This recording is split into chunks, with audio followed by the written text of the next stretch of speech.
Rudi Thomaes, the Chief Executive of the Federation of Belgian Enterprises. We're at the European Business Summit today. You're one of the organizers. Putting Europe back on track is the theme for this summit. Are you managing to put Europe back on track?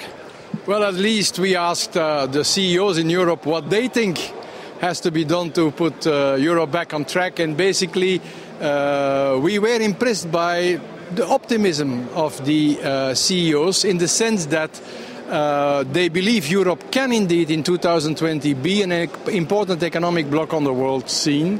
Secondly, they are beyond the phase of cost cutting, more in the direction of investing in innovation, investing in overseas development. So a quite dynamic profile. Not so much in the strategic plans, massive engagement of people, unfortunately.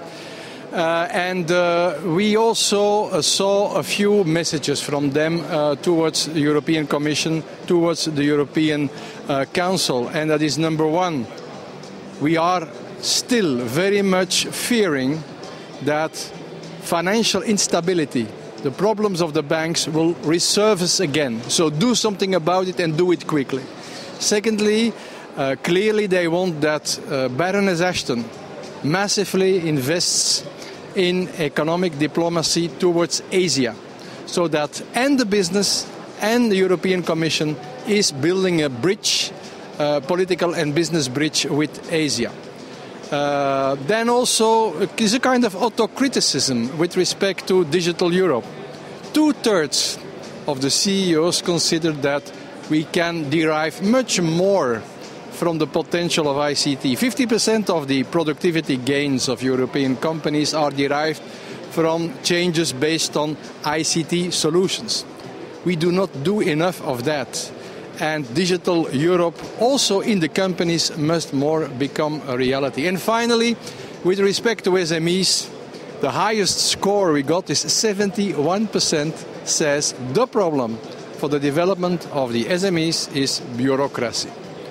So please do something. You can do something about that, European Commission and Council, because it is a measure that doesn't cost €1. On the contrary, it does yield revenue for member states and for the Union. So do something about it.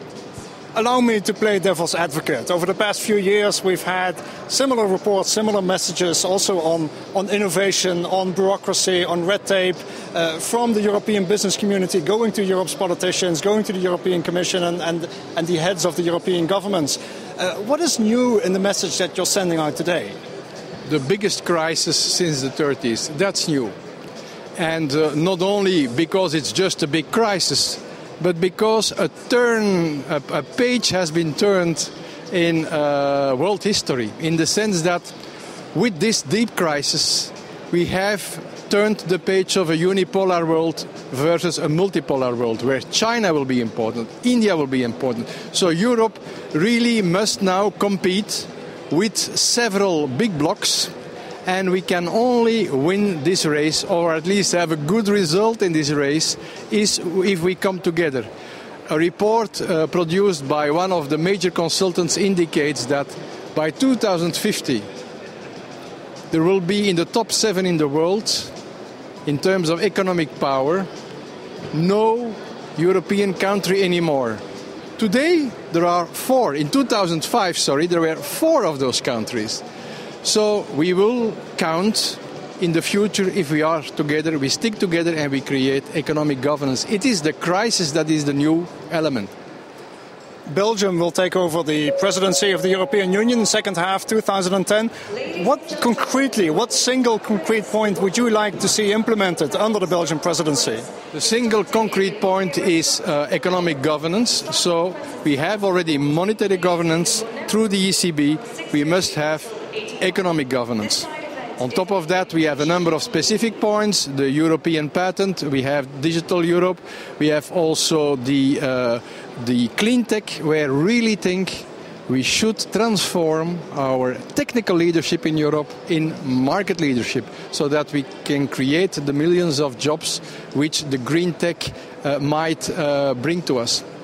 Rudi Thomaes, CEO of the Federation of Belgian Enterprises, with a clear message for the Belgian presidency. Thank you very much. Thank you.